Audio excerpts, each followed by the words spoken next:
বেঙ্গালুরুর দেওয়াল ধসে পড়ার ঘটনায় মৃত অসমের এক নিহত যুবক সোনাইয়ের আক্তার হোসেন লস্কর। কর্মসূত্রে তিনি গিয়েছিলেন বেঙ্গালুরু। ঝড় বৃষ্টি থেকে রেহাই পেতে ফুটপাথের অস্থায়ী শেডে আশ্রয় নিয়েছিলেন আক্তার। সে সময় হুড়মুড়িয়ে ভেঙে পড়ে হাসপাতালের দেওয়াল। বেঙ্গালুরুর শিবাজীনগরের এই ঘটনায় এখনো পর্যন্ত নিহতের সংখ্যা 7। তুমুল বৃষ্টির জেরেই ফুটপাথে জড়ো হওয়া মানুষের ওপর একেবারে ভেঙে পড়ে দেওয়ালটি। নিহতের পরিবারকে 5 লক্ষ টাকার অর্থ সাহায্যের ঘোষণা করেছে কর্ণাটক সরকার। পাশাপাশি ঘটনার উচ্চ পর্যায়ের তদন্তের নির্দেশও দেওয়া হয়েছে। আজ আক্তারের দেহ নিয়ে আসা হবে শিলচরে।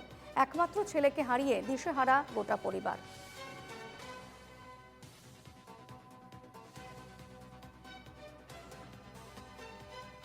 বেঙ্গালুরুর দেওয়াল ধসে পড়ার ঘটনায় মৃত অসমের এক নিহত যুবক সোনাইয়ের আক্তার হোসেন লস্কর।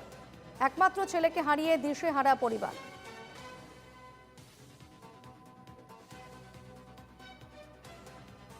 এই মুহূর্তে আমার সঙ্গে টেলিফোনে রয়েছেন প্রতিনিধি মজবুল হক। মজবুল, আক্তারের দেহ কি বাড়িতে নিয়ে আসা হয়েছে? কি পরিস্থিতি বাড়ির?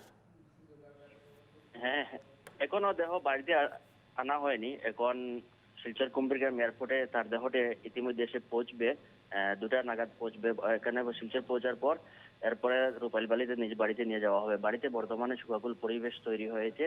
একমাত্র সেই ছেলে ছিল যে পরিবারের ভরণ পোষণের দায়িত্ব নিয়ে শুধু বেঙ্গালুরুতে গিয়েছিল। বাবা ক্যান্সার রোগে আক্রান্ত।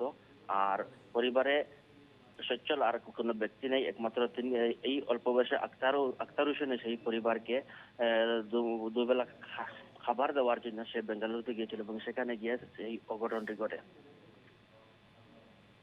একদম, ধন্যবাদ তোমাকে মজবুল।